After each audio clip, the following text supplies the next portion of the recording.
How to enable AirDrop mobile data transfer on iPhone. Hey guys, in this video I'll show you how to enable AirDrop mobile data transfer on iPhone. First of all, you need to open up settings. Once you're on the settings page, scroll down and tap on general. Then you will see an option AirDrop, tap on it.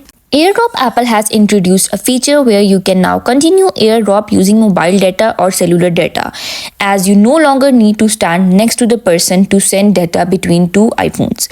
You can walk away and it will continue to send data via mobile data signals. Now here you want to make sure that your mobile data option is enabled. If it's not, just toggle the switch over here.